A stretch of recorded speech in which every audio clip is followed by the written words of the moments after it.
Good evening, everyone. This is Steve, Jenny, and Stormy Dave from Stormy Sky Rail Productions.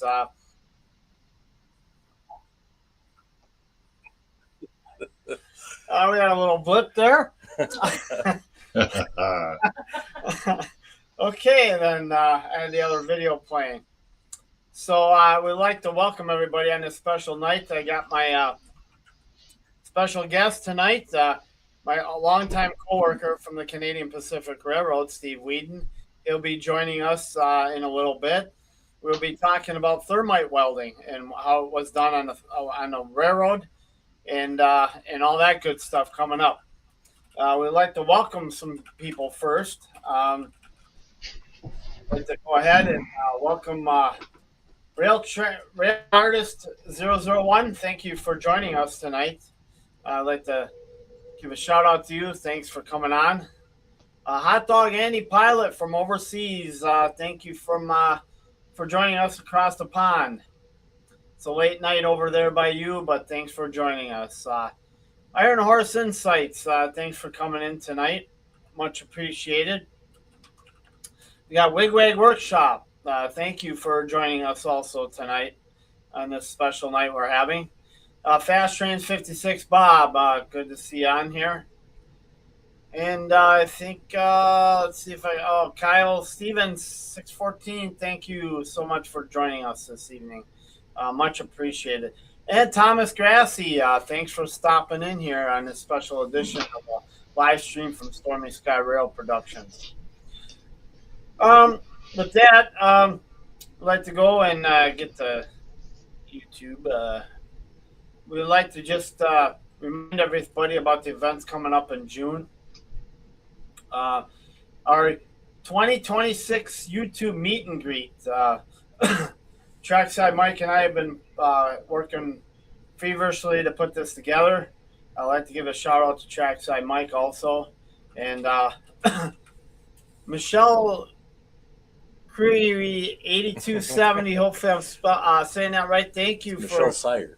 Michelle Sire, thank you for joining us this evening. Okay, I think I got it right. Sorry if I botched that up. The YouTube meet and greet 2026 that's coming up in a few months. I'd like to remind everybody, June 27th is in Marion, Ohio, and June 28th is back at Deschler, Ohio. If anybody was there for the first one, we were at Deschler, Ohio, and November 1st last year, and it was a great time. We had about 28 YouTube channels show up. So everyone's welcome. Please join us, and we'll go from there. Looking forward to everybody seeing everybody there. First of all, I'd like to introduce my coworker, Steve Whedon. Hello, everybody. He was working on the CP with me all of my career. I'm medically retired now, and he's officially retired out of 2 years. We will go ahead, and he'll give his background and all when we get to him in a little bit. We're going to start with Stormy Dave tonight, and he can talk about his layout. We'll hand it over to Stormy Dave. Go ahead. Good evening, all. Started a new project this week. I have this fire pumper from the 1800s that I'm currently working on. There I just built some sub-assemblies before painting.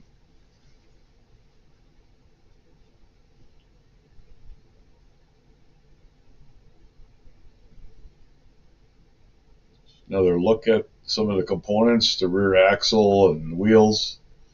Here I have a base coat of paint on the body and the horse tree and the rear wheels and leaf springs. I still have to do a lot of detail painting, like painting the bell gold and some of the appliances. Of course, the hoses will get a white color with brass fittings. None of the trees or axles are glued on here. Here's another project I was working on this week. It's a double structure kit. I just completed, other than the sign, at Keeling Laundry. And we have some photos of that for you to look at. Here's some of the components, and you can see I shingled the roof with the Campbell shingles. Here's my next project. If I got the fire pumper, I'm going to have to build the firehouse. So here's a 1875 firehouse. I was just looking at some of the parts of the kit. Haven't really started yet.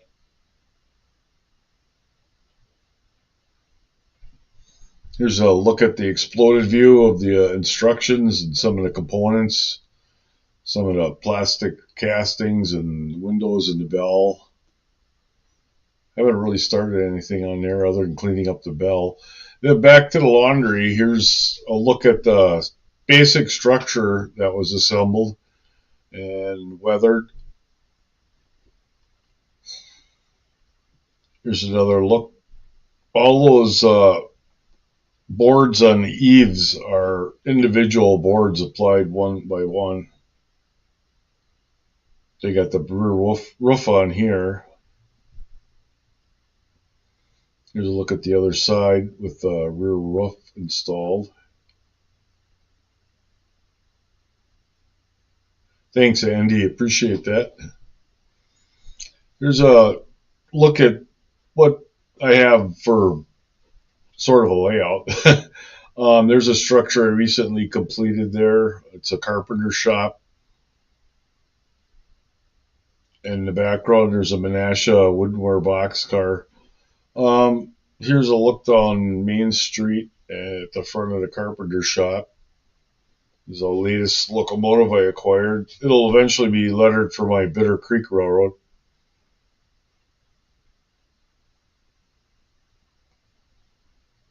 Thanks, Iron Horse. Here's a look at the Schaefer Brewery that I built. Still have a little bit to do with it yet. Got a team of horses delivering some grain. Thanks, Kyle. Appreciate that.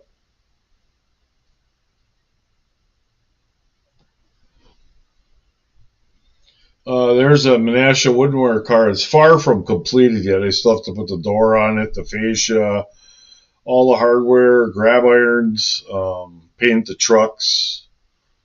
In fact, I don't even have the other side glued on yet. And in the foreground is a 34-foot flat car. Here's my 1904 Oldsmobile, the only automobile that I have on the layout so far, with a buckboard in the background. And the gray building is the Eaton House, a diner. Welcome in, Dwight. Here's another look at the Keeling Laundry. There I got the roof completed now and started to do some weathering on it. Got the porch beams on, all the window covers in. After these photos were taken, I put the fascia on along the roof, so it's more complete looking now. All I have to do is add the sign. Yeah, it's snowing here, Dwight.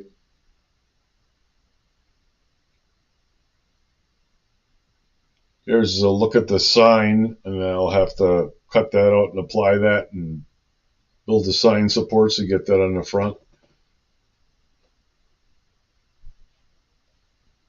Hello, Ray. Here's a look at the rear of the structure with the stoop. Another look at the rear with the window covers and the support prop stick and the smoke jack on the rear.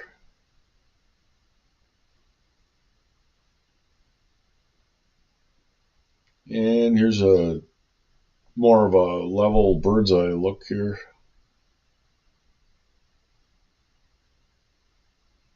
I put the nail holes in there with a pounce wheel, if anybody's wondering. Look at the front with the window props and the porch supports.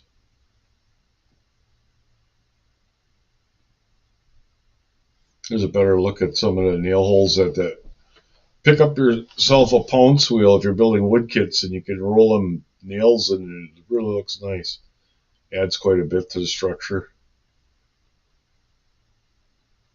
Thanks, Ray. Appreciate that. Thank you, Kyle. I really appreciate it. And that's all I have for tonight, guys. Just wondered a few projects I've been working on, and maybe next time we get together, I'll have my 1875 fire pumper done, and maybe even a start on that firehouse kit.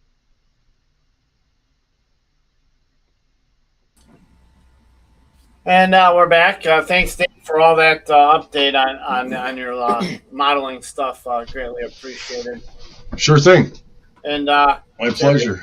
Terry says from way across the world, hi, Stormy team. Dave has some great modeling. Hey, trackside Mike. So Thanks. we're gonna go back a little bit here and welcome in. Excuse me, Curly Express, Dwight. Thank you for joining us this evening. Ray, thank you for coming on board with us tonight. And trackside Mike, hopefully you're keeping on the tracks tonight here over there. And we did mention you in the beginning of the stream with the meet and greet banner. So good that you could join us this evening. Let's see, who else do we have here tonight? And Western Australian train scene. Thanks, Terry. He's all the way across the ocean. Thank you for joining us down under there. Much greatly appreciated. Okay, we're caught up with that. Excuse me. We were supposed to have Dave Cole, CCRX 6700 tonight. He couldn't make it with us on our live stream.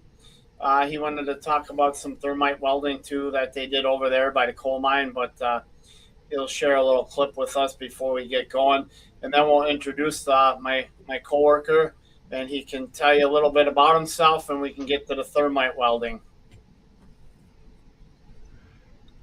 Howdy, everybody. Wanted to say I'm sorry I couldn't be there with you guys tonight. I really would have enjoyed being there. This is my mother's 93rd birthday, and as you're watching this, well, I'm going to have her out at Olive Garden. That's where she wanted to go. So, had to be with my mom tonight. Anyway, also, we want to thank Steve and everybody at Stormy Sky Rail Productions for putting this on. I know it's going to be a very good show. And Steve had asked me if he could use some clips from some of my videos on thermite welding. And I said, absolutely, no problem at all. So I think this is more for the YouTube powers that be if they decide to get the, what are you doing using somebody else's videos? So this is in there. Yes, I did give Stormy Sky Rail Productions to use whatever footage from any of my videos that they chose to use. So yes, they are being given my permission, and Steve did ask. So hope you guys enjoy. And again, sorry I couldn't be there with you. Have a really good night. And thanks for Dave for doing that for us. He wanted to be here tonight, but you know, mothers are important, and he needed to be there where family is. So we appreciate it, Dave, the video that you did for us. We were going to have a Stormy Cat segment, but he had a rough day yesterday. The contractors were over putting in fiber optic stuff for the internet, and he was busy supervising them as Stormy does with everything. And Dave knows that. Stormy Dave knows that. Yeah. Anyway, he was really busy with that all day, so he's wiped out today, so he couldn't be on the show tonight. So sorry, Freddie, if you're watching Dave's cat out there. Stormy's sleeping. So with that, we'll get to our business here that we need to get to.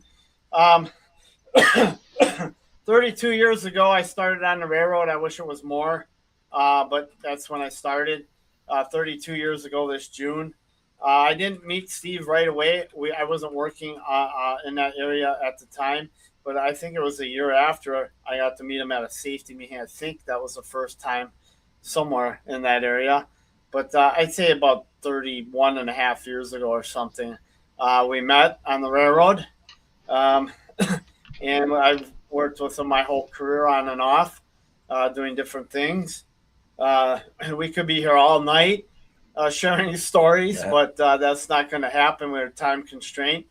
We're going to have him again, at multiple times here. We can share railroad stuff. I would like to hand it over to Steve. He can share what he did and his story, and then we'll get right to the thermite welding part. Go ahead, Steve. Well, first of all, I'd like to say happy 95th birthday to Dave's mom. That's quite a milestone. It's awesome. Second, I'd like to apologize to Michelle for butchering her last name. It's not Sire, it's Sear. I worked for, it's ended up being Canadian Pacific Railway for 33 years. I've done a multitude of different things there, all in maintenance away.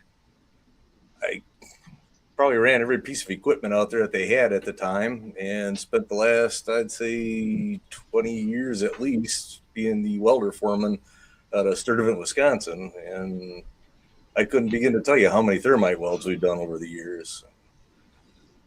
So that's me, the Reader's Digest version. So we got some photos too. We'll share with stuff. He came over early. We were reminiscing about stuff, and time got away, and we're here. So we're gonna go ahead and start with some thermite stuff, and we're gonna have some pictures and video clips from Dave. I took a bunch of pictures from when we did thermite welding back in 2006. Here's wow, that's going fast here. Okay. Anyway, we took these and Steve, you can chime in whenever you need to. I'm going to explain what we were doing. So I was the foreman in charge that day. We're on the Chicago-Milwaukee subdivision on the Canadian Pacific back then in 2006. In January, it was a mild day. These two insulated poly joints gave us trouble.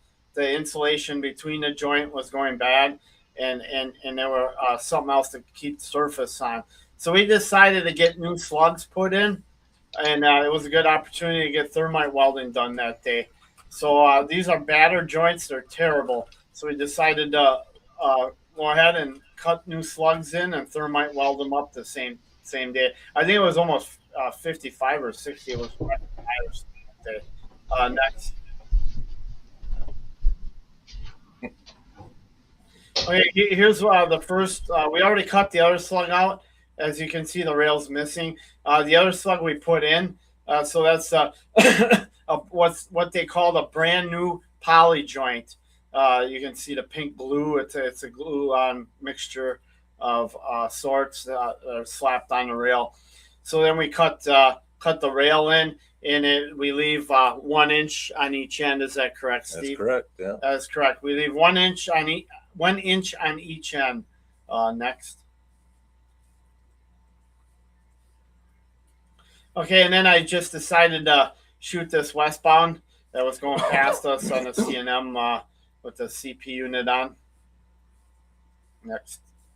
Okay, so this is the other slug that we got. One slug spiked down just to get it in place, and one of the track laborers are spiking the other one down in place while everybody's getting their kits ready and everything. Yeah, they had to be spiked down first so you could do your line on it properly. Otherwise, the rail would flop around and you'd never get anything done right. Right. I remember all them the lining of the straight edges, and they had to line up the rail heads and all that. I did a little bit of thermite welding in my career also when I got my welder's date and stuff. And then not only that, but to help out anyway. So we'll get to that later. Next. Okay, go ahead, Steve. So this is excuse me, this has already been cut and ready to go. As you can see, the wedges underneath the plates there to help line it up. That gives you a bit of a crown. You want a little bit of a crown to it, because once it cools down, it'll cool down more level for you after you do your finish grinding. This is actually one of the older kits that we used on CP. Other places might still use them. I think this was a Boutte is what they called it. And we went to Callurite, if I remember right. You have to forgive me. I've been out of this for a couple of years, so I don't remember a whole lot anymore about it. You try to forget some of this stuff.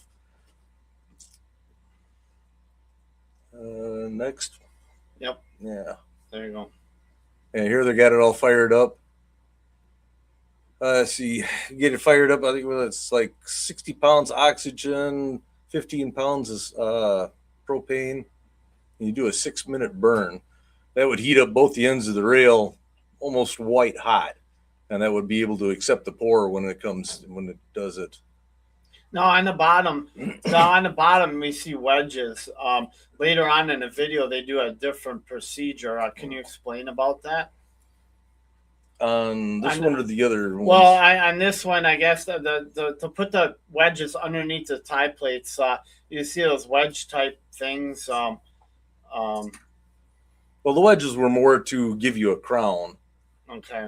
And then you kind of literally manipulated it by hitting the rail one way or the other. You also would use the wedges, tapping different ones at different times, different directions would actually roll the rail. So once you got it all set up, you'd be in true line and your straight edge would match up from rail to rail. So basically, when you finished with it, it should be a perfect matchup with a little bit of a crown to it. So our old coworker here, Manny Baeza, he was a hell of a great guy to work with. And he's going ahead and lighting her up right now in this photo.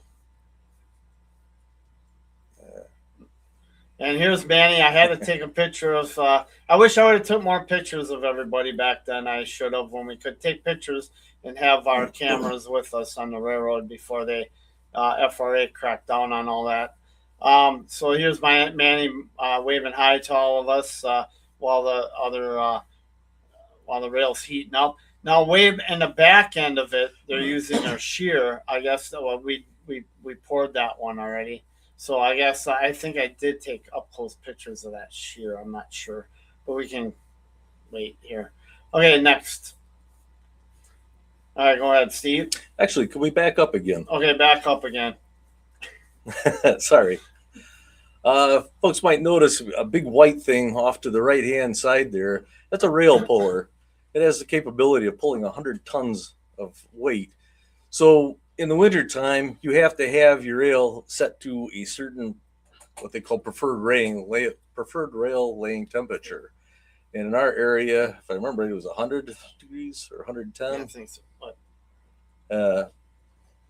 In order to get that, you had to sit down and calculate everything out to figure out how much of a gap you'd have to cut out. And if it was enough, then you'd have to pull that rail together. So that an apparatus would actually sit on top of where the two gaps are, the rail is, and pull it back together to make an inch gap for you to burn it. And it wouldn't come off until the weld was perfectly cooled down. Sorry, our guest of honor just took off. Yeah, Stormy just took off. Okay, now you go to the next one.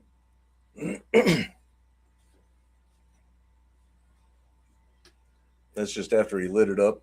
It's starting to boil over.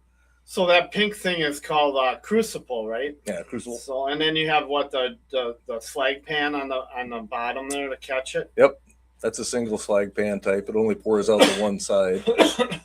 The mixture inside the crucible is roughly, if I remember, there's like 78% iron oxide and 22% aluminum. And then there was also chromium, magnesium, or not magnesium, manganese. I think there was another one that was added into the mix. The aluminum was more of a purifier. It would float on top. Once the crucible was full, it would float on top, grabbing all the impurities. So when it did start to pour through, you had pure steel coming through, and then the slag would pour out the top. You pitch it off to the side.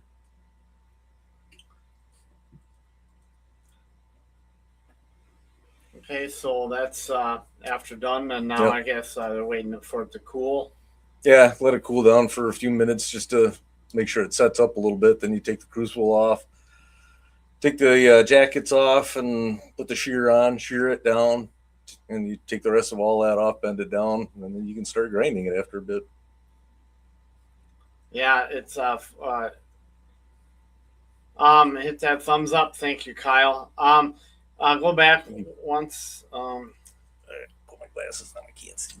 Okay. All right. We're not missing nothing in there. Okay. Go ahead.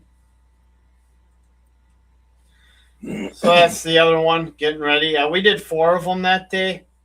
So we had 2 welding crews with us, plus our section crew.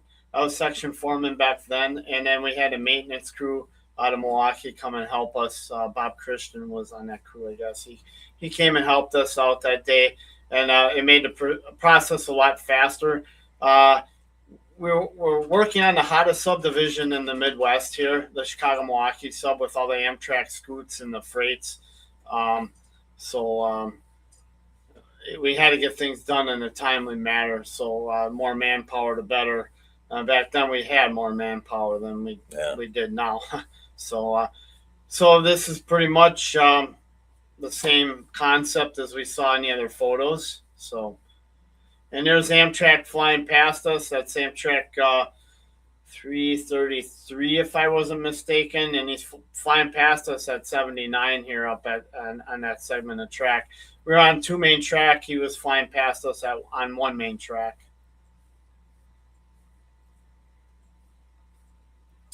And here we're getting her done. You can explain some in that picture, Steve, if you like, and what they're doing and what that shear is. And well, one thing I just noticed, I don't know, what did you say the temperature was, around mid-50s? I think it was around the mid-50s that day. In January it was. Okay. I just noticed they didn't put the puller on and pull the rail. And depending on what the temperature was, I think they probably should have pulled a little bit of it. But you're right in front of a switch too, which might have laid into a factor of, I think, don't want to pull the switch apart. Well, I think you're right. And I think it was a switch. Plus you have Rawson Avenue right not close by with the bridge that's solidly anchored. So I'm not sure on back then. I know the standards have changed since the photos were taken compared to now. Yeah. I mean, every year they seem to get strict and strict as we went along. Well, being this close to a turnout like that, I'm not sure about when this was done, but I know when I retired, we would go ahead and weld these 2 slugs in and then go down further away from the switch, cut out some and draw it together so you're not pulling the switch apart. Okay. Depending on how wide it is. If it's a warmer day, you wouldn't have had to pull very much, but if it was a really cold day, you could pull quite a bit. And I know they were still keeping records back then on how much and all that. So I can't remember offhand what exactly details we did. I know we had a puller there just in case. Yeah. I know that was the stuff. I see they still had the old yellow welding truck in the shop. Oh, yeah. That's Milwaukee's truck there. Mm-hmm. So, actually, so you have 2 pieces of equipment in here. I don't know if I took pictures of the shear or not up close. I know we got some on the other video. Yeah. Okay. Well, and that go back once, Jenny. That one, that yellow piece of equipment is a shear, rail shear. We'll have a video clip in that in Dave's CCRX video, and then you got the profile grinder on the other side of that pink crucible, they call it, that grinds the rail. But we have videos of that, video clips of that. I didn't take video, obviously, back then. I mean, I took pictures because I had a job to do also besides flying around and taking pictures. I was spiking rail. I was doing all sorts of stuff. But I wanted to document this. And I wish I did document quite a few projects in my career when I could. And we'll go through them at another time. But I'm glad I documented this at least with photos. So next. Okay, and here's the finished product. The maintenance crew is going in the hole to set off. We're off track working. So yeah, it looks good. The 2 slugs were replaced. They rode real nice after that. And Steve, I guess you took them out or something after I left. Yeah, years later they wore out and we wound up replacing them again. So, and then years later on, a few more years later on, the switch wound up coming out and we wound up having to replace everything again. So they were replaced multiple times since 2006. Actually, You know what? That was we replaced these 2 joints 20 years ago last month. 20 years ago last month, we replaced them. So that's the photo slideshow of the thermite welding. We're going to go ahead and take Dave's clips, and Steve can talk about them and stuff like that. So CCRX, thank you for providing the permission for using the video of the thermite. I wanted to go and video Steve and his helper thermite welding. I say, hey, let me know when you're doing a thermite. I want to go and I want to take some video. This was before he retired, and I want to get some for the channel, and stuff. And obviously, it didn't work out that way because of certain stuff. So yeah, the rules got a lot tighter, and it was harder to get set up someplace where you could sit, do the filming and be in compliance. Right. So yeah, so I mean, we got what we got. Thanks, Dave, for letting us use these. So go ahead, Steve, and take her away. So this is where they're lining the rail. The A-frame that he's cranking on, I haven't seen that style, but that basically just lifts the rail to help give you that little bit of a crown that you need. I have seen other ones. I don't know if these do it or not, but I have seen other ones you can use that you can actually move the rail back and forth as well as up and down with it. You see the straight edge there, and he's trying to line everything up. Iron Horse Insights, thank you. And I did see your comment. Sorry about that. We'll talk off camera. I'll meet up with you trackside or see you trackside sometime, and we can talk more about that. Go ahead, Steve. He's got the mold in his hand. This is the newer style. I think he's with a Calgarite, if I remember right.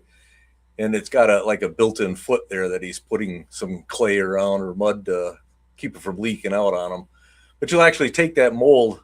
Once you've got everything set up as you see it, you'll see a little bit of dust on top of the rail there. You'll take that mold and put it onto the rail, and you'll slide it back and forth. And what you're doing is you're working the rail and the mold together, working it into it to help seal it better. Then you put the jackets on it. There's a special clamp that goes around it, holds everything together. And then there's that bag that he's got standing that he's picking up now. That's your packing sand. And you pack that around the mold, and that helps seal it out even more so it doesn't leak out on you. So, okay, go on. Go ahead. Just to pause it, I wanted to get set up, like I said before when we started. I wanted to get Steve I wanted to record them guys doing a thermite weld, because I think, correct me if I'm wrong, if we would have had a perfect condition, you would have probably talked real loud while I was filming what you were doing and how you were explaining. Yeah. That would have been the ideal key here, for visualizing, Yeah. But it didn't work out that way, so we have to do what we can do. Yeah. So go ahead. So what he's doing here with the torch is just kind of warming the pans, taking the condensation out. You got to know that this stuff is molten metal. It's usually right around 5,000 degrees when it's fully liquefied. You do not want it contacting any moisture. It'll blow up in your face. We've had a fatality on the railroad that I know of that it did blow up in a guy's face and drove molten metal straight into his skull. Sadly, the guy lived for 5 days before he passed away from it. It was horrific. Was that the guy that threw it in the water? Yeah. And it came back in? Yeah, they brought that up at our next safety meeting. I remember that.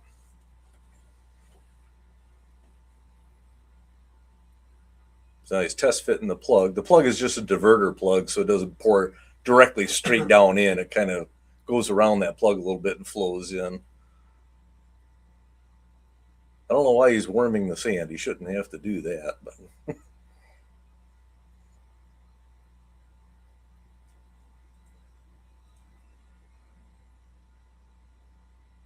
he's prepping to do the burn.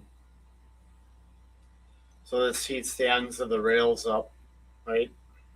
Yeah. Yeah. Kind of hard to see in there, but once he gets it fairly well centered and torqued down, the attachment that the torch is on, I always call that the gun sight because it reminded me of an old machine gun sight. But you can move the torch head forward and back or left to right, and you'd center that in between the two rails so they both heat up evenly.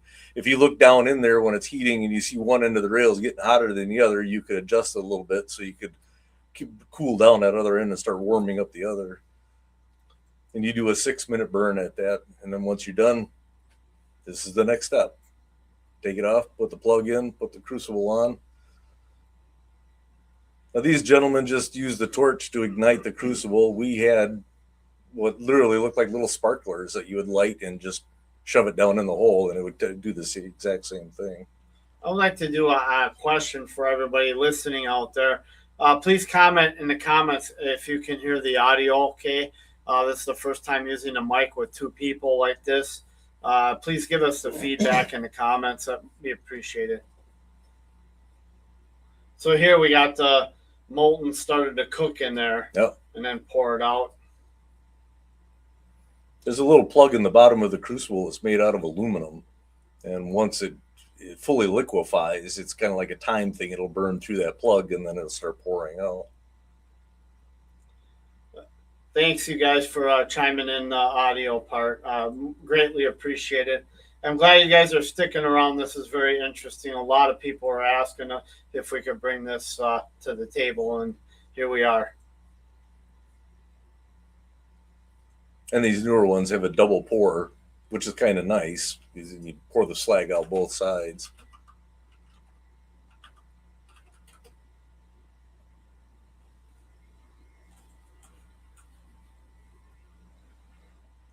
Thanks, Tim, for joining us tonight. Greatly appreciate it. Hey, Joe Rader, thank you very much for joining us. And sorry if I missed anybody. This is a high intense live stream. And here we go. Here's the rail shear. Go ahead, Steve, and talk about the rail shear. Yeah, I don't know exactly what the pressure was on this. I never did get the specs on it. But basically all you do is the clamps will spin around. They're adjustable, so you can use them on different size rail heads. And it just squeezes together and shears off the excess metal and slag on the top there. It's all hydraulically operated. I had one time spring a hydraulic leak on me in the middle of a cut like this and sprayed it right onto the weld. Oh, or man. the slag on the top there, which created a massive fireball. Oh, man. I'd like to say hi to Eugene. Thank you for joining us this evening. This is the part right here.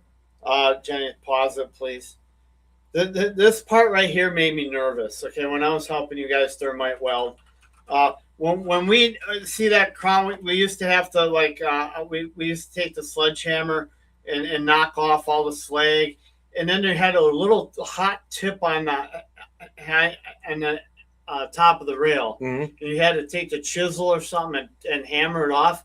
And I'd be on the other side with that shovel. Man, you're nervous as hell. It's like, don't hit me. Yeah, you know, you're not trying to be Babe Ruth here. Just kind of tap it off. Right. And I had some welders just go ahead and fly it off and the shovel. I'm like, what the heck are you doing? Trying to kill me or what?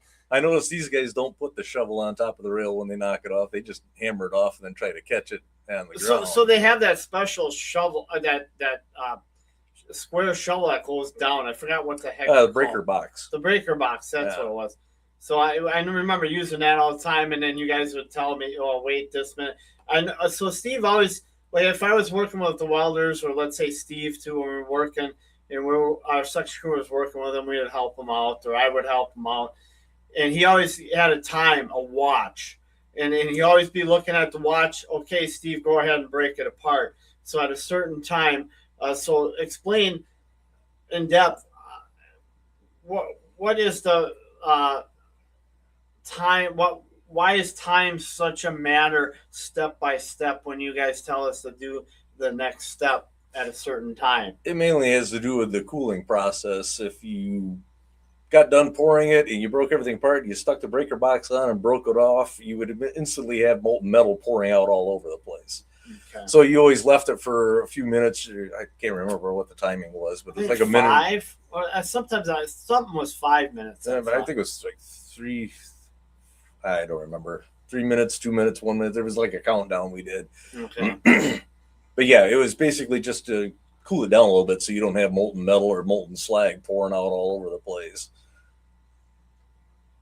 But yeah, you put the breaker box on, break it off, throw the shear on, shear it off, and then that's the part right there. Yeah, I had a shovel on that end, and holy cow, it's like, yeah, I'm surprised they don't have the shovel up on top. Kind of tip it up just to block it so it doesn't come flying at you, but you catch it. right. But everybody does it differently. So Then they knocked the nipples down, the sides. yeah, the risers. Yeah, the risers. That's it, the risers. Mm-hmm. I forgot my terminology. It's been a while. So when he knocks down the risers like this, then lets them cool, and then I always get nervous for knocking the excess off because it's hot stuff. Oh yeah. And I always remember Tara Savage or somebody saying, don't get in the way because in case one of them fly off. Yeah. Yeah, you bend them down like that, and you can do your grinding, your pre-grinding, or hot grind as we called it. Get it down a little bit. After a while, after they cool down some, then you take them all and break them off right up tight against the rail there, and they'd snap off pretty easily. Then you just took your hand grinder and ground them down so it didn't leave any sharp edges. You didn't want anything sharp, or at least the way we did it, you didn't want to leave anything sharp behind. Everything had to have a nice rounded edge because those sharp edges would eventually cause stress fractures, and you'd have a broken rail over time. So what are they doing in this process? I know what they're doing, but the audience. He's doing the hot grind. It's the weld is still hot, as you can see. The risers are still red, and he's just grinding down the excess. Now this type of grinder is called a profile grinder, if I'm correct. Correct. Yeah. I did this too. So whatever they're doing in here, I've done in my railroad career too. Besides section work, I got my welder's date and stuff, and I helped out with many of these. I didn't like that style of profile grinder. It was too awkward. I like the ones we had. Yeah, they were made. I think they were made by Pandro, if I remember right. Yeah. Or no, Giesmeyer. Giesmeyer. So this one right here, we can pause it. That's pretty blue, isn't it? Yeah, I talked to Dave about this, and he says that on their railroad, that's not a big concern with them, with the tonnage and stuff that they were on. But with us, that was a no-no. You could not leave it blue like that. Martinizing, I can't remember how it's pronounced, but it was a no-no. Once we were done with a finished grind, that had to be nice shiny metal, no blue behind. So you'd have to wait for it to cool down enough. And I think it had to get down to, I want to say 150, 200 degrees before you could grind the blue would come out. And they didn't grind the sides. We ground the sides and stuff. I remember that, yeah, with the use a hand grinder. Hand grinders, right. So what was the total time? We used to have to ask the dispatcher if we can get at least 90 minutes. Was that correct for one? Yeah, depending on how things worked. 90 minutes was usually the amount of time you would need to do from start to finish on everything. But you actually had it down to a pretty good science where we could do them under an hour. Right. If every good condition. Yeah. Yeah, good conditions. You got a good crew. Everybody knows what's going on. They're all following instructions perfectly. Yeah, you can do them pretty quick. So this leads into if things don't go right. All of us welders or a lot of us, maybe some guys got lucky and never had it happen.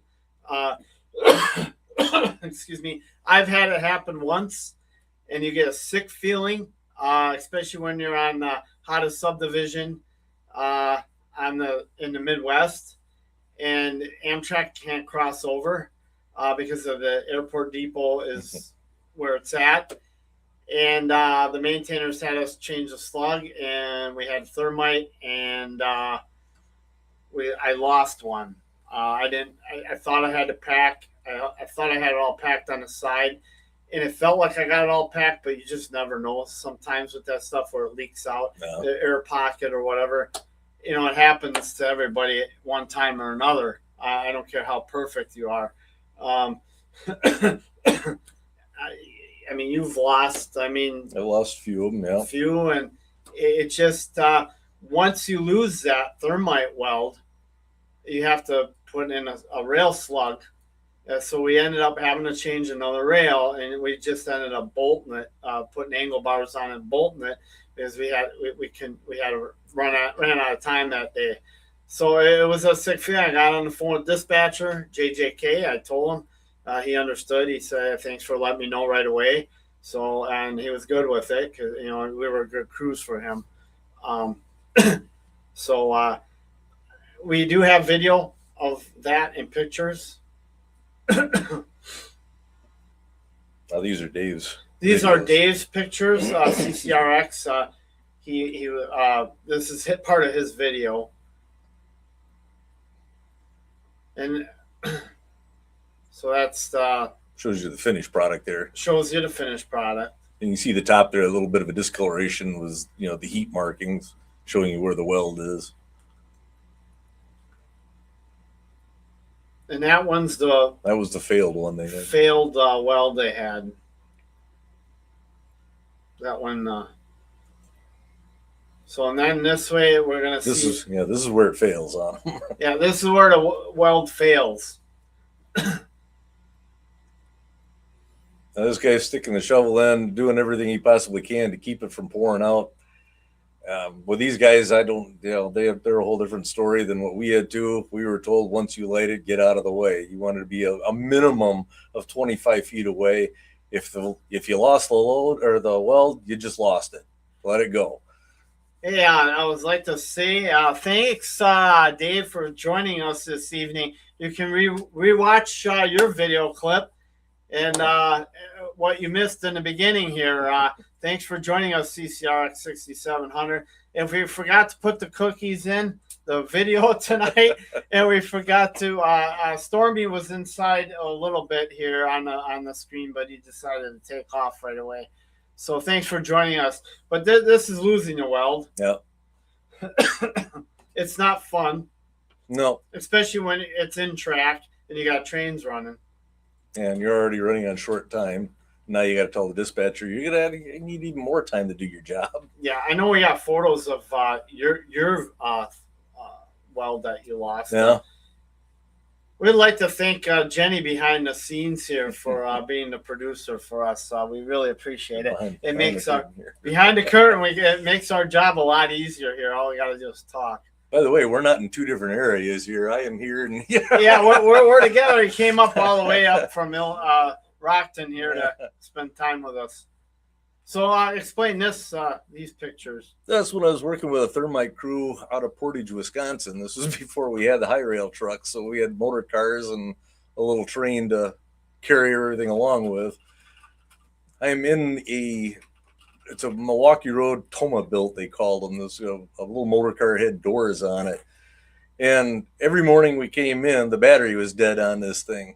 So we get out onto the track and we start getting up to speed, and I'd have to open up the door, and I had a can of sand, a little coffee can of sand between my legs. I'd grab a handful of that, throw it, sprinkle it on the rail as we're going, and pop the clutch on the motor to try to get this thing to start so we could get it running for the day. Because we had one motor car that would transport us, the other motor car we had to use the battery to start other things with. So we had to get that one going so we could use it to start up the other stuff on the dumpies there.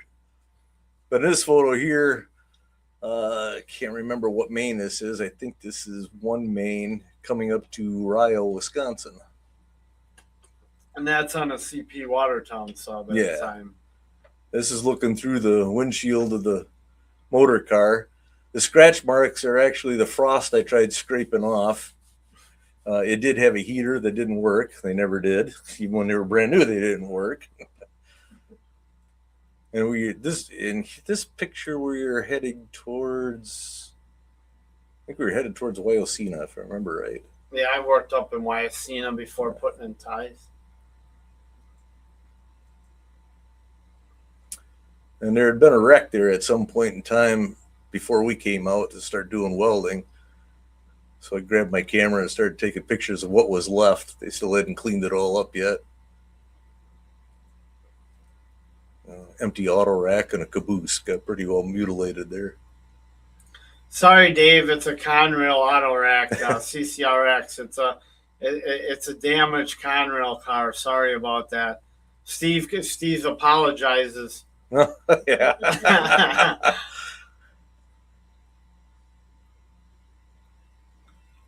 There's a Sioux Line caboose that's pretty damaged. Yeah, you still see some of the debris along the way there.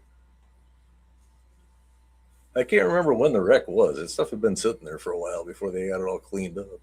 So, okay, he brought up a whole photo album today, and many awesome pictures. So he was telling us, and this particular plow right here, I had so many opportunities to take pictures of, and I don't know why I never took pictures of it. I could have took thousands of them. It was sitting there at Sturtevant in Milwaukee, and I drove past it with my work truck 1,000 times, and I never took photos of it. I don't know why. I regret taking more photos in our career. So, I mean, we all do, I think. Oh, yeah. And so go ahead and tell us the story about this and your background with this. This photo was taken at Sturtevant, Wisconsin. They had it sitting out on, I believe that was the beet track. It used to go back to a beet canning factory. And it sat there for a long time, and then they shipped it up to Milwaukee, and it sat up there for a long time. Well, one winter, we had a lot of snow, and I got a call in the middle of the night from the roadmaster that says, we're going to run the plow, need you to come in and run it. Okay. So I got up very early in the morning, trekked all the way up to Milwaukee in a heavy snowstorm, and this was already connected up to the power. All I had to do was hook up the air to it and MU connection for the lights. And we ran it from Muskego Yard all the way down to A5, widened at A5, and came all the way back. And for those that don't know, A5 is 5 miles from Union Station, downtown Chicago. So it was quite a trip. I don't know if you want me to go into stories about it, do that at another time, or what? No, go ahead. Hey, we got the photos up. Go ahead. I wish I'd had my camera with me the day we ran it. I got in there, got everything hooked up, got the stove hooked up and running, and it was nice and toasty warm in there. Went up to 5 rings, talked with the train crew, got our orders. We all knew what we were going to do. The roadmaster and I climbed in with the conductor, and we headed out of the yard. Everything was going great. We got up to where Wash 4 comes into the main. It's coming out of the yard, coming into the main. And we started heading geographically south, and we railroad east. And we got up to track speed with it, and every crack and hole in the place sucked all the heat out. There was absolutely no heat whatsoever. When we dropped the flanger, there was no cover anymore. There used to be a canvas cover that would go over the top of the plunger, the hydraulic ram that would set the flanger down in between the rails. There was no cover on it anymore. So as soon as it went down and started plowing, we had an old faithful geyser of snow coming up through the floor and hitting the ceiling inside there, which is back towards that back window. After a while, we had the conductor open up that side door with a big scoop shovel, shoveling the snow out. And like I said, we had absolutely no heat.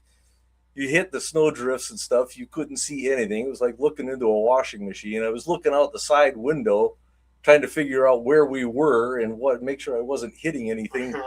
The big square thing on the side is a cut widening door, and they were, I call them strong arm levers, but they were air operated. But you'd squeeze the lock, you'd pull it back or push it forward to make it go in and out, but you really had to put some muscle into it because it didn't work well. So yeah, we were going on the tracks, couldn't see anything. I'm hoping to God I wasn't hitting anything with the door. At the same time, I'm trying to operate the flanger and making sure we weren't catching turnouts or bridges or anything in our way. It was quite an exciting trip. I look over at my roadmaster who was running the other door on the other side, and he's white-knuckled and wide-eyed. I don't think he'd ever done this before. I'll have to ask Pat that next time I see him. Yeah, we were only supposed to go to Roundout, but we got down to Roundout, and at that time, the EJ&E still crossed us. And we had to wait for a conductor pilot so we could go around the Y. We had to get onto their track to do so. And he never showed up. So the dispatcher said, take it down to A5 and Y it down there. So we got down there and had to sit on this, I think it was a dump track for a little bit. And then they finally Y'd us and sent us back. And we plowed all both paints on the C&M with it. So this is the other view of it here on the other side. This is before they did some repair work to it. They put the windows back in, but it still had tons of holes, rust holes and everything. Yeah. And this is a double track plow. That's why the one side is walled off. It would only throw the snow to one side, so you're not pushing it over onto the other main.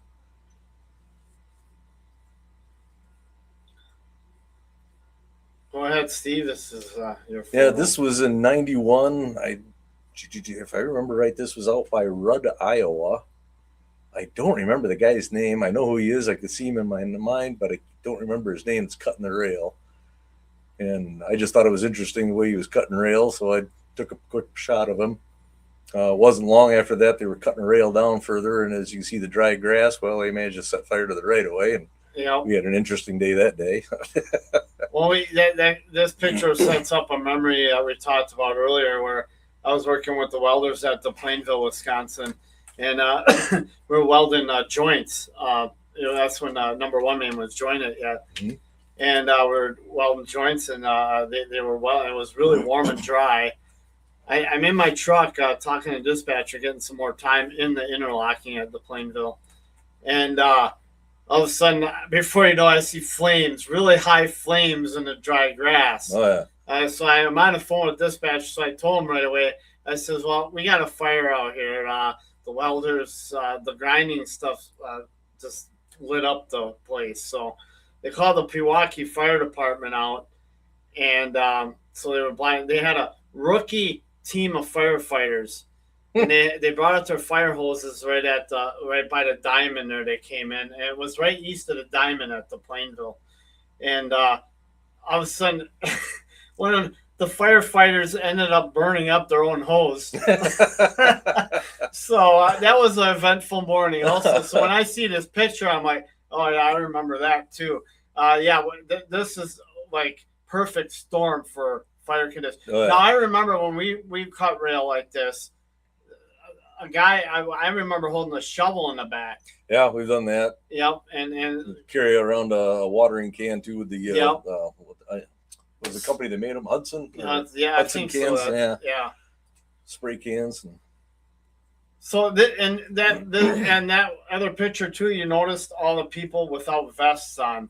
The vests were not mandated until 96. Yeah. When the on-track safety rules by the FRA came out in 96. Actually, I don't think we started wearing our vests until late 96, 97. Yeah. If I remember right. We didn't start wearing our vests. We didn't have to wear a vest when I started. By 97, they were pretty well enforcing it. Oh, yeah, they were enforcing it. Go ahead, Steve. This was actually just a few days after I started on the railroad. This is Guttenberg, Iowa, and it was on a steel gang that I was working on. I got out of my car, and I thought, this looks like a nice picture, and I just took a quick shot and then threw the camera back in the car. So this was actually, June 11th. My seniority date is June 6th of 91. This is June 11th of 91. My hire date is actually May 2nd.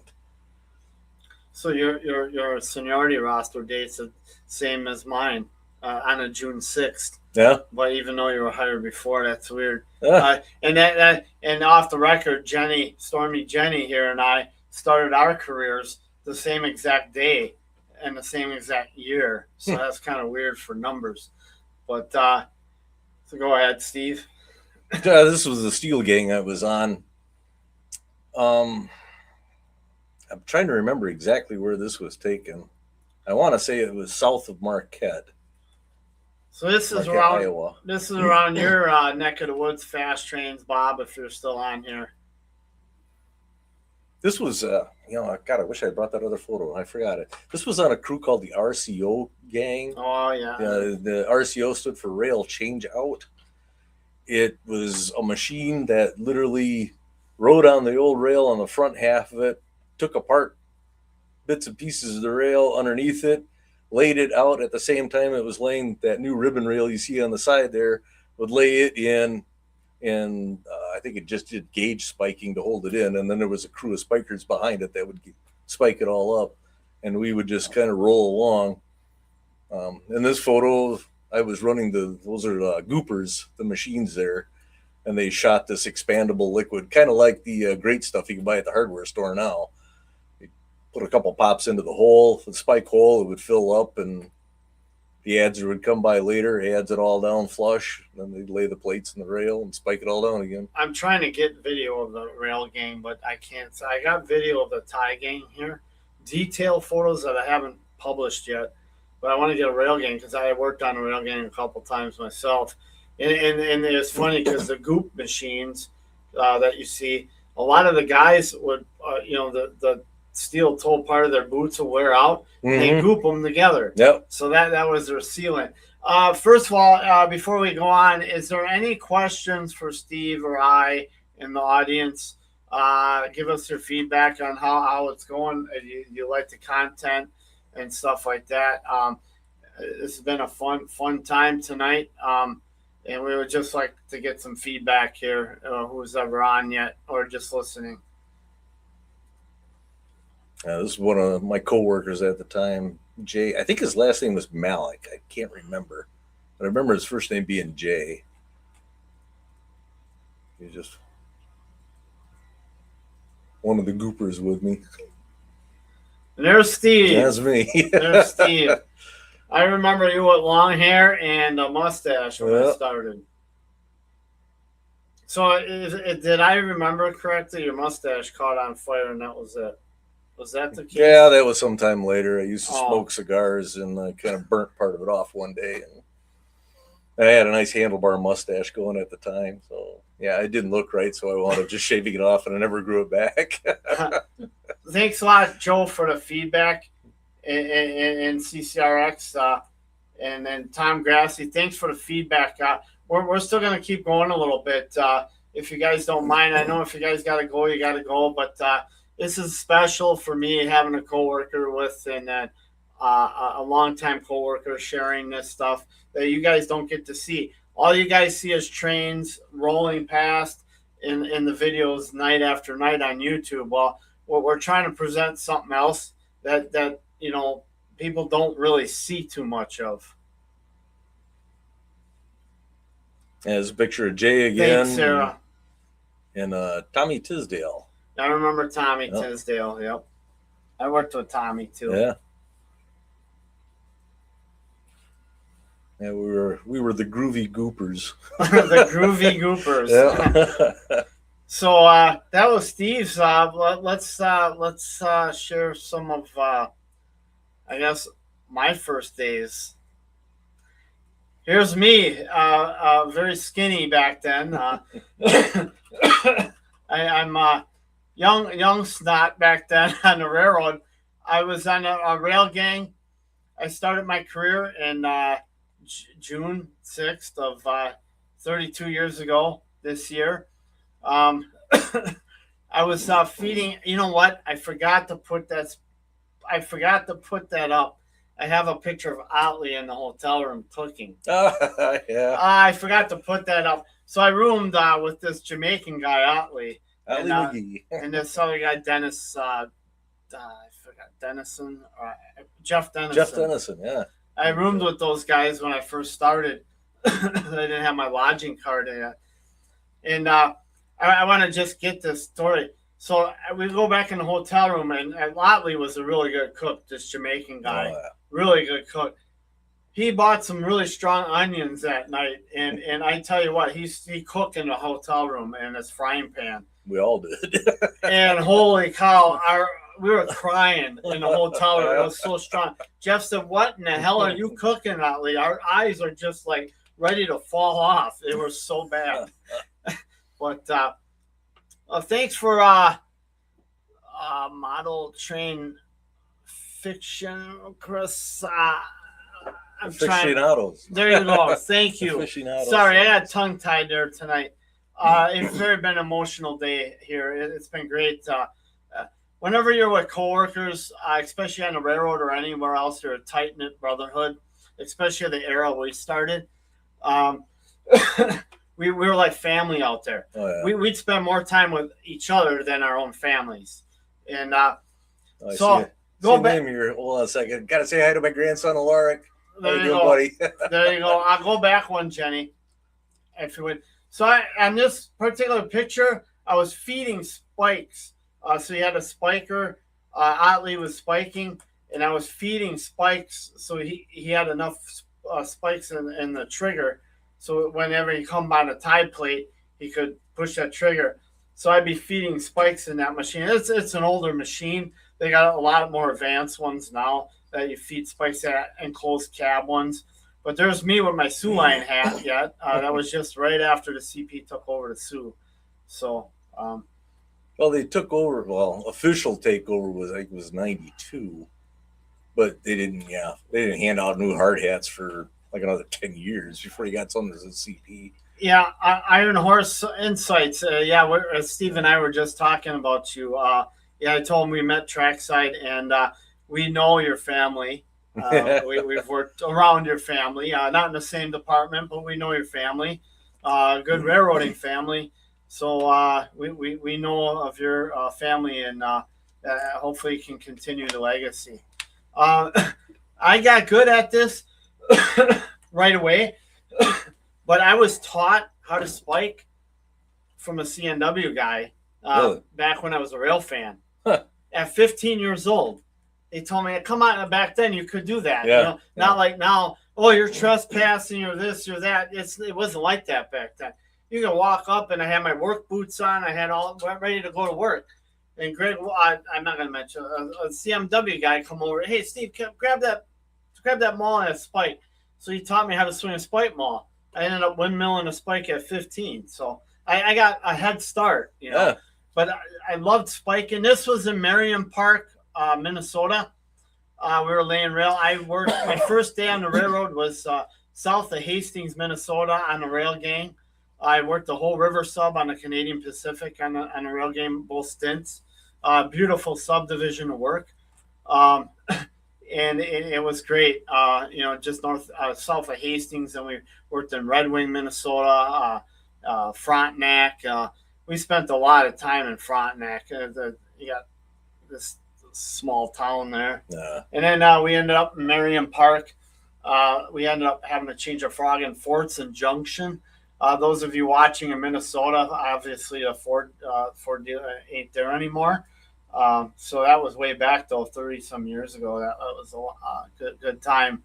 So I loved spiking. I was good at it. I loved windmill spiking.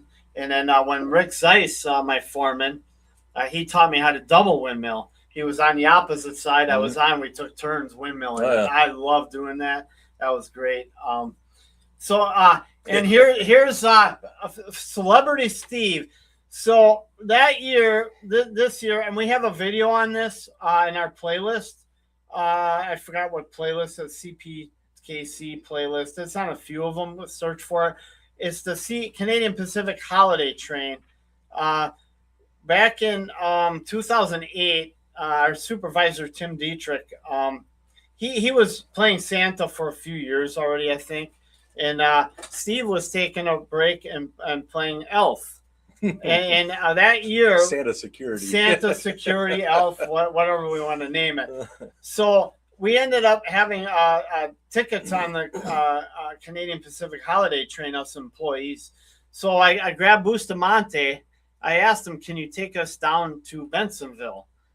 And he said, sure. So he gave us a ride to Bensonville, Illinois, and we caught the Christmas holiday train there, and we brought it back to, we got off at Pewaukee. Well, obviously, we stopped at a few stops, and we were able to get off the train. So I made sure I got pictures of you guys. Yeah. So here's Steve and our old supervisor, Santa. That was taken in 2008. I tell you, what a hell of a great experience that was on that Canadian Pacific holiday train. Oh, yeah. Now, you guys all in the audience see many videos of that year after year and photos of it year after year. But when you're actually getting to ride on it and experience the whole atmosphere, that was something very special. It was a whole different vibe. It was really awesome from my end because you rode the coach cars, so I was back in the first class. Right. And one of the things I can't really call it a diner car, but it was where we ate. They had a big table set up in there. Well, I found out later on that this car was actually used by the president, the premier of Canada, and Winston Churchill at the time. They signed the agreement for the D-Day invasion on the table we were eating at. Wow, that's crazy. There's a lot of history to that car. That was on that car. Yeah. Huh? Wow, that's crazy. That's unbelievable. Steve is going to probably join us a few times in the future. He's got some amazing photos. We got some more stories to share. It's great. My Life's Tracks. Thank you for joining us tonight. I missed the CP holiday train. Used to come to Binghamton, New York. Then CP sold the line. That stinks. That's how you got to travel if you want to see it. That was quite an experience. Like I said, everybody, we have a video on that. I think I forgot what the title's called. Years of the CP holiday train or something. You just go in our playlist section and search for it. We do have a whole documentary on that and what we've done. So now Steve's been retired for just about 2 years now from the railroad. So February 7th, year. A little 2 years. 2 years already. Huh? Yeah. Wow. Years, that time. Yeah. Yeah. What year it is now? You lose your mind when you retire. Yeah. So is there any railroading questions that anybody has out there for us that you can think of? We'll try to answer them. And we got CCRX hopefully still in chat if you have any questions. If he's still in, you're welcome to sign in to the Shing Bang here, Dave. It's not too late. You can join us and say hi. So just Jenny can send you the link and we can go from there. This question is for Stormy Dave, and he's back online. Go ahead, Dave. It's your question.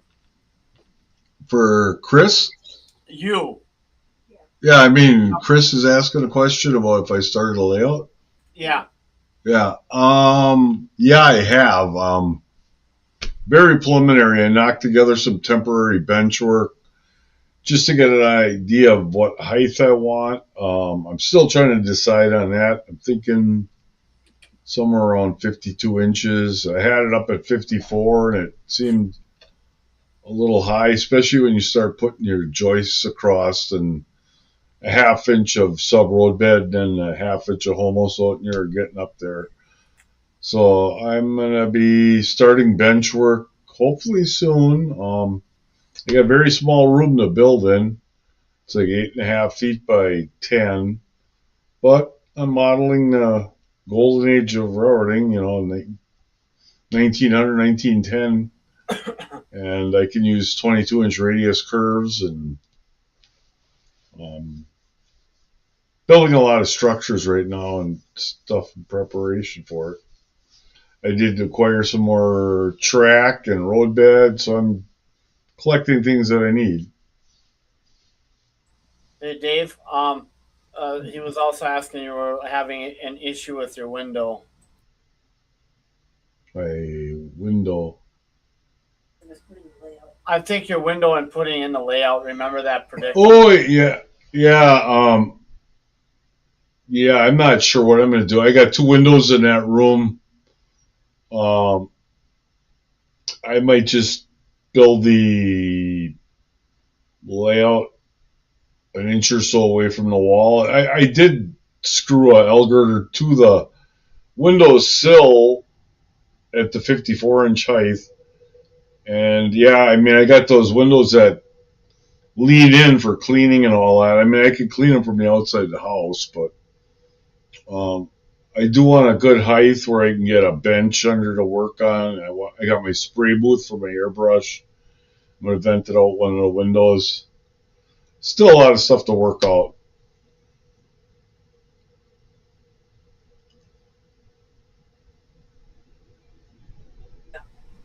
All right, thanks, Dave, for that update. Sure. Questions. Anybody else have any railroad questions or questions for Dave? The chat is open for any questions. I know we're going to have Steve on later on again. Maybe just having a bull session talking about our careers. And we have tons more railroad stories and photos. Just a heads up on the schedule upcoming. Can you believe it? Tomorrow's March 1st already. This is great. So March 7th, tentatively, March 7th next week, we're gonna have just a regular video. We got prior engagements. Weather depending though. If weather dependent, I'm gonna try to get a premiere scheduled. If not, it's gonna have to be a regular video. On the 14th, we're gonna have a premiere video of some kind. And mark your calendars. On Saturday, March 21st, we're gonna have another special guest on Zoom. Not Zoom. Oh my God, live stream. Frank Noble. He is. If you're watching Frank, it'll be great to have you on. We did a practice live stream with him already. He's a former Chicago and Northwestern / Union Pacific. He retired with the UP signal maintainer. He's got some terrific slides from when he started way back in the 70s and stuff like that, and what he's doing now after retirement. He's going to be on the 21st of March, so you don't want to miss that one either. Yeah, I know, CCRX, you love to listen to them railroad stories. I know we could actually, Steve and I could sit here and get a cot going and some coffee and keep going well into the night with railroad stories, but that would bore everybody after a while, so we have to, let's see, Terry, what has Terry got to say? Yeah, well, Terry, I got enough structure kits to last me about 11 more lifetimes to build, so I'm doing well, thank you. Yeah. Shipping will probably be outrageous for them.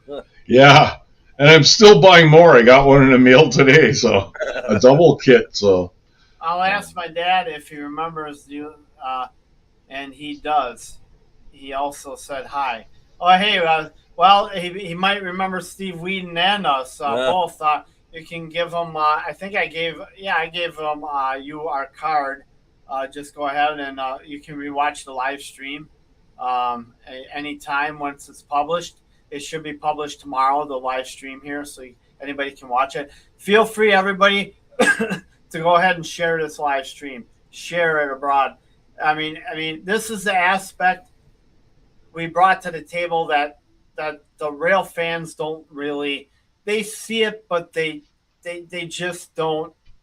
I don't know if they're not in tune to it, because the YouTube community and all your mainstream stuff is so flooded with your trains. Everybody's so focused on trains. But when it comes to the track work and the signal stuff and everything that goes behind the scenes to make them trains run, not everybody gets to see a lot of that. And I did some extensive film work, video work of the Thai gang 2 years ago on the Canadian National. A lot of guys know me on there, since we worked together at the Plainville. And I took some really good detailed shots of each machine working and what they're doing. The Thai gang was really good to me and let me get the shots I needed, and what days they were working, all that stuff. And if Andy on your Thai gang crew on the CN, hi, if you're gonna watch this, much appreciated. Them guys on the CN, I liked working with them guys at the Plainville too.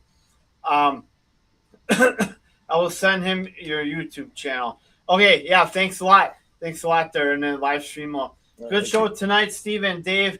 Good night to all in the chat, and catch you later. Oh yeah, thanks Thomas for joining us tonight, and have a great rest of your weekend. And Terry said, love the Thermite welding segment. You're very welcome. And we have a lot more. We took pictures of playing with fire snake, bringing joints together, pull aparts. We got pictures of all that. I took a lot of pictures of projects. So, Sarah, thanks for joining us tonight, and thanks Iron Horse Insights for joining us. We'll see you trackside hopefully soon. I'll be down in your area hopefully sometime upcoming when it gets warmer, and we're going to hook up here. I can, if you have an email, we have an email, Iron Horse, in our description. Just look us up for an email. And Kyle Stevens, agreed, never seen the welding before. Very interesting. You're welcome, Kyle. We're honored to bring that to you. And thank you again, CCRX Dave, for letting us share the video footage. Like I said, I was hoping to get trackside with Steve here before he retired, but that did not work out. So thanks a lot. Thanks, Sparky. And June 26th, I heard you're going to be at the meet and greet. So hopefully to see you there. Thanks a lot, Hot Dog Andy Pilot, for Hot Dog Pilot Andy for coming on over in your wee hours of the morning now, I think, or getting to be. It's overnight in Europe there. So I'll get it good, Sparky. Room is booked. All right, we got Sparky on this trip now. We're gonna have a ton of people there this year. Awesome. Hey, Jenny, you want to put that flyer up one more time? No. Maybe next time. Maybe next time she can. The producer's not ready for that flyer. I caught her off guard. But nobody can let me. Okay, I'm going to put this straight. Nobody at that meet and greet last year can let me live down forgetting the cookies at home. Yeah. I will not forget the cookies. Dave's going to get text. I'm going to get text from everybody. So here it is, the YouTube meet and greet for 2026. Trackside Mike and I are feverishly putting this together. We got to. So in Marion, Ohio, we did. Oh, and I forgot to call them today again, Jenny. And I got to call them next week and rough out the certain details. But we do have the meeting room reserved, the get-together room, which has the bathrooms and everything. And they're going to open up the tower to us and everything. They're going to be catering to our group, the Deschler Railroad Park guys. So it's great. And then, Marion, Ohio Railroad Park guys are going to have the tower open and everything. Deschler knows we're coming again. I talked to the guys at the park. I know a few guys from there. I have their contact. So they know we're coming again. So everything's good to go with bathroom stuff and everything. We're hoping all you guys can come out and join us and spread the word on this. Spread the word. And spread the word on this live stream. We had a great time. We could go on and on with stories. I tell you what, it's just been an honor to have you here, Steve, tonight. Oh, thanks for having me. He drove 70 miles to come up here, give or take. Yeah. Give or take 7. Yeah, thanks, Steve. Come up and join us live tonight. I said we could have did it live streaming. You could have been home, but no, he wanted to come up. I wanted to come up and see how things are done here. Yeah, thanks a lot. And now he sees behind the scenes what goes on with Stormy Sky Rail Productions. It's a great honor. And I know we're talking and stuff here. We're reminiscing. I tell you what, it's been all these years working together on and off. On the railroad, when you're a family like there's trying times. All of us fight and bicker and argue like wash people. But when it come down to it, back then in the day with railroading, we were all a tight-knit family. And that's one thing that did change at the end of our careers. It wasn't like that like it was when we started 30-some years ago. I would love to thank all the old Milwaukee Road veteran guys for teaching us all that we were taught. We were taught of the art of railroading when you did stuff before hydraulics. We were on the tracks. We didn't have hydraulic tools. I pulled spikes by hand. I spiked by hand. We pulled ties up by hand. Try cutting rail with a chisel and a hammer. I've cut with a chisel and hammer too with Jimmy.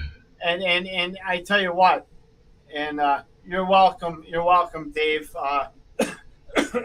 You work hard on them that coal mine railroad out there, Dave, and you should be greatly appreciated for what you do with them guys out there. I thank you enough for being a fellow brother. Even if you're a mining railroad, we're all still fellow brothership out there. No matter what craft, what railroad, we're all in the same group here. I remember so many, tamping ties without a hydraulic tamper. We were doing it with lining bars, man. I was lollipops. Remember those? Oh yeah, the lollipops with the lining bars. I tell you, I was doing this all day. Oh my gosh, my arms were gonna fall off in a few days. Track jacks that were millions of pounds a piece, and switch ties. I ended up pulling switch ties out with this section. I mean, by hand. I mean, we 22 footers. Oh yeah. I did 22 footers by hand. We got taught all the good art forms of the Milwaukee Road guys, and all the Milwaukee Road guys that are tuned into the live stream here that are streaming behind, not saying nothing. Thanks from Steve and I for teaching us. I want to thank a couple shout outs. Jim Hess. Jim Hess, we have a whole bunch of stories about him, but he can't come on live to defend himself. So I'll give him some credit. No, Jim, thanks a lot for all the stuff that you guys done, your generation. We get together once a month for our retirement luncheon. And we'd like to say thanks to Emmett Heist, too. He joins us if you're listening.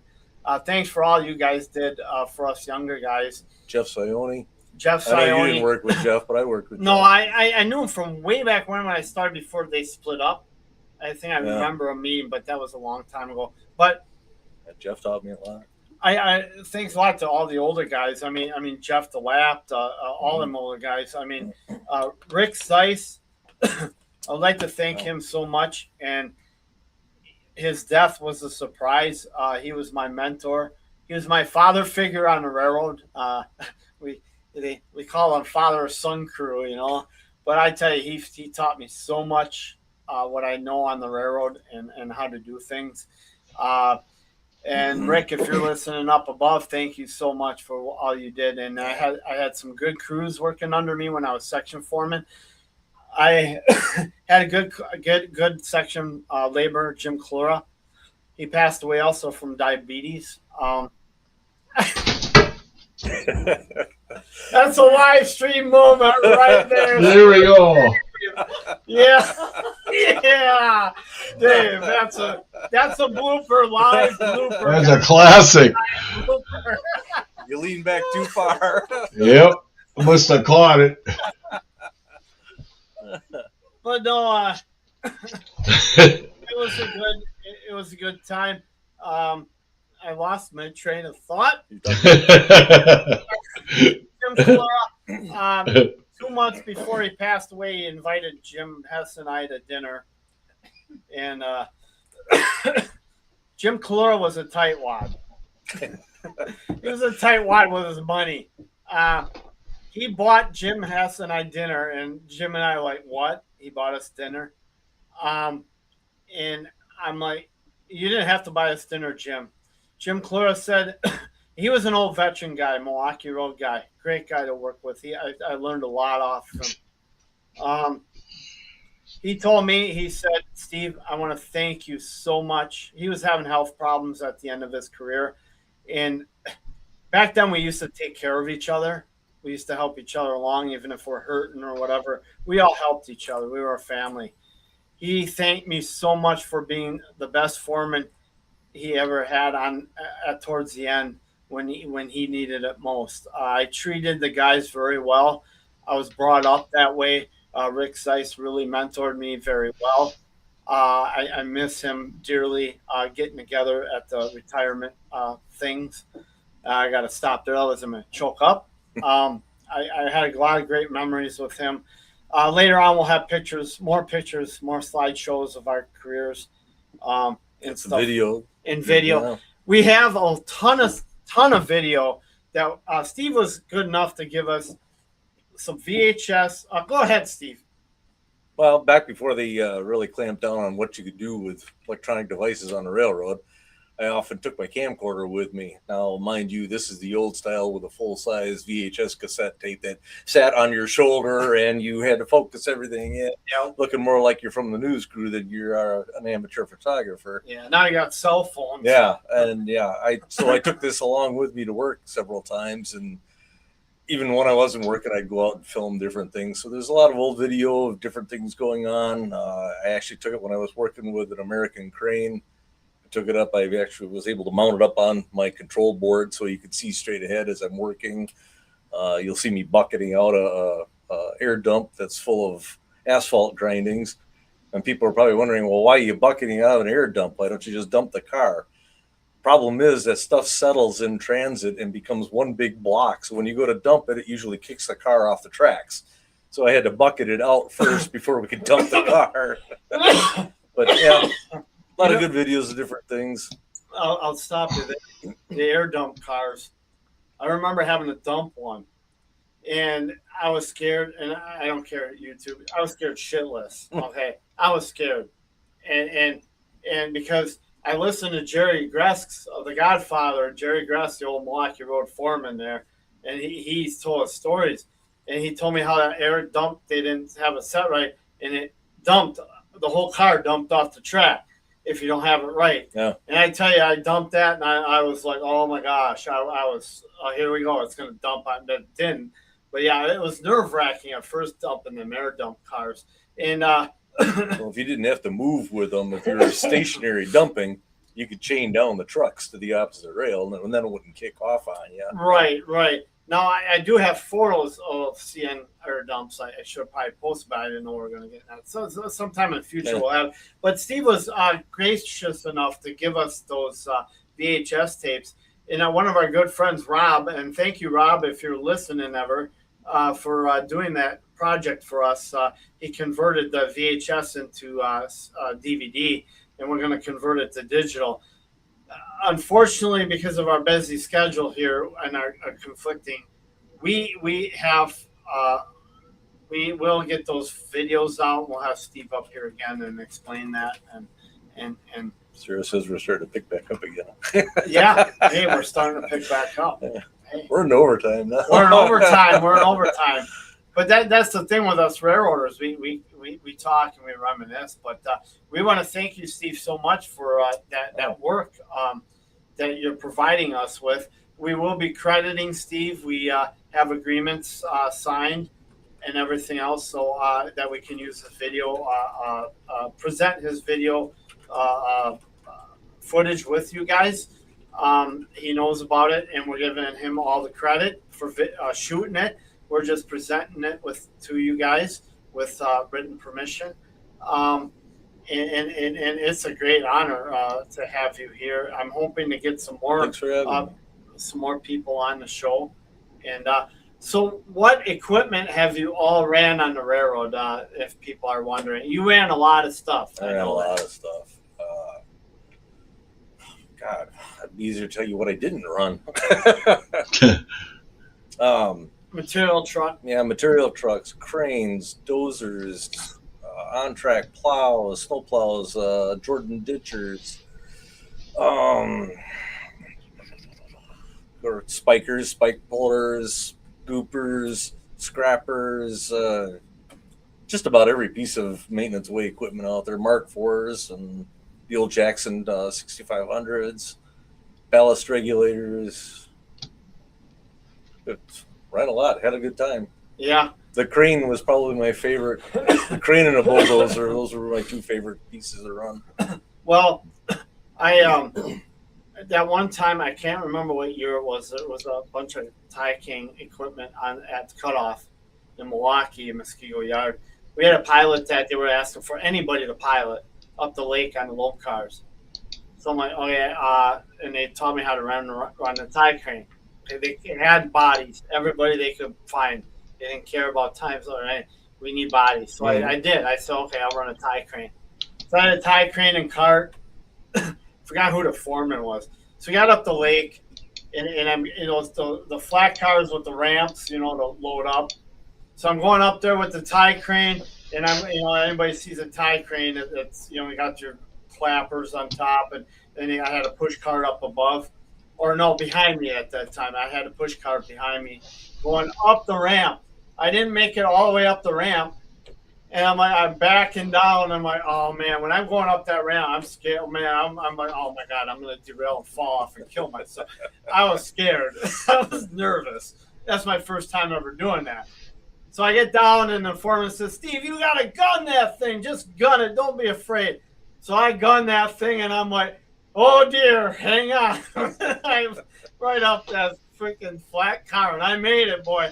Oh, I was all red. The foreman said, Steve, you okay? I said, no. But, yeah, that was in some of the videos that they gave you there, I got one, me and the other crane operator, Dave Johnson. Oh, yeah, Dave. Yeah. We had to go up to Watertown to load a burro crane onto a flat car. So I did some video of him actually driving this burro crane up onto the flat car. Holy cow. You think a tie crane was nerve-wracking. Wow, holy cow. Yeah, thanks a lot for the feedback. I have a lot of old videos I took in the 90s on VHS-C HI8. One of these days I will put them on DVDs. Yeah, that's a good idea. To make sure you guys whoever has VHS tapes out there, make sure you get them converted right away, because over time, them VHS tapes, like cassette tapes, they go to heck. And I guess from what I understand, my good friend told me CD-ROMs even deteriorate after time, and it's good to get them on digital. Mostly Conrail. My two favorite railroads growing up were CNW and Conrail. Looking back, Steve, I'm glad I was a week away from getting hired with the Chicago Northwestern. I wanted to work for the Chicago Northwestern my whole kid life when I was a kid. I got to know the CNW guys very well.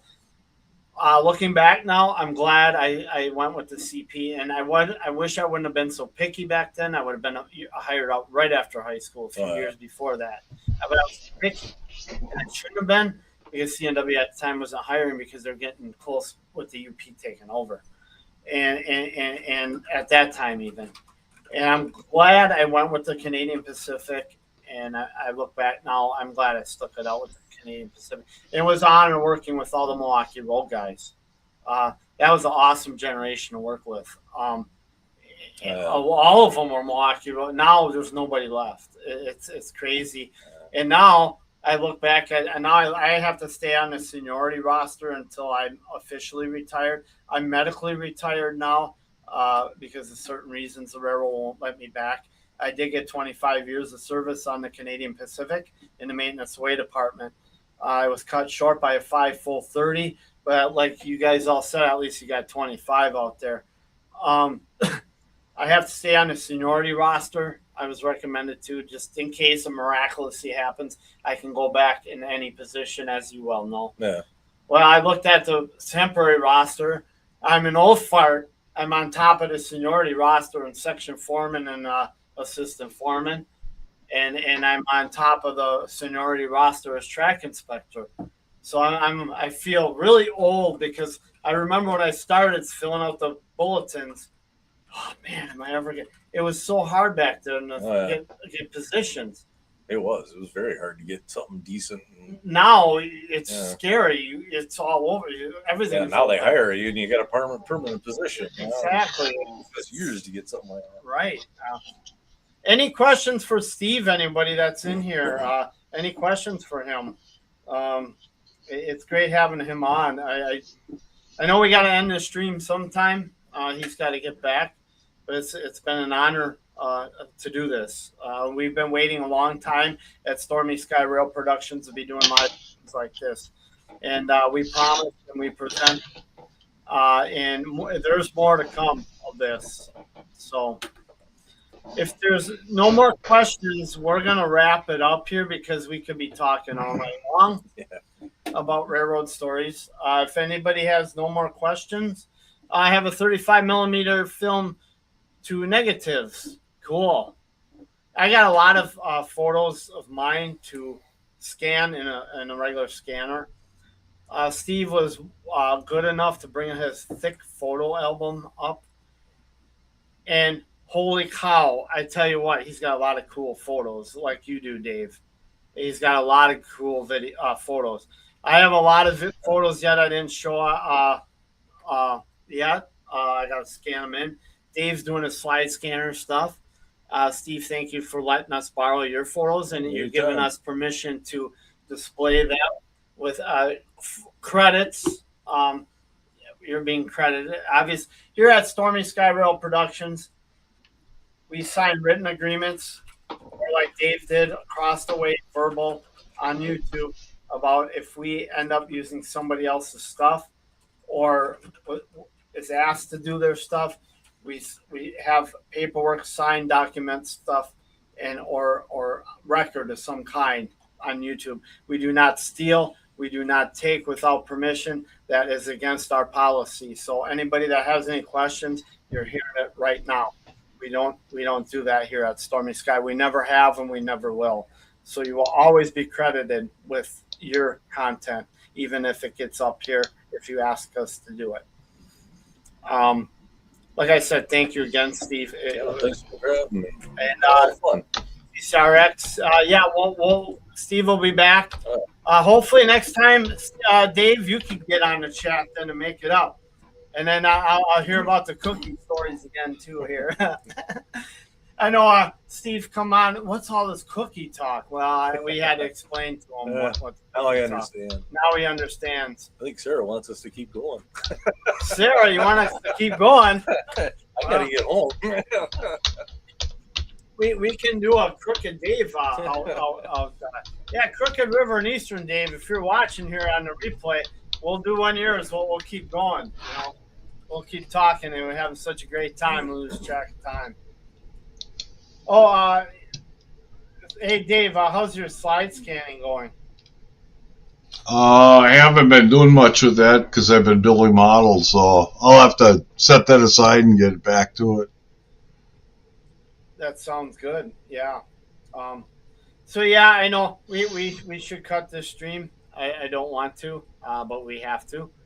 We gotta save some for another day. Yeah, we gotta save some for another day. Teaser, that's it. Yeah, that's it. Teaser. So yeah, it's the Midwest goodbye. Yeah, it is. So, oh, like I said, everybody. Yeah, Dave's been quiet. I know. Hey, Dave, you caught that SP unit up there last week, right? Southern Pacific. I did. Hi, Sarah. I sure did. I have video. That's good. Yep. You have a video going up tomorrow morning also, everybody. Dave's got a video going up at 7:30 Central Standard Time tomorrow. So, like I said, on the 7th, regular video tentatively, unless the weather gets crappy, we can't do what we were going to do, prior engagements. So then we'll have a premiere maybe if I can get one in. 14th will be a premiere.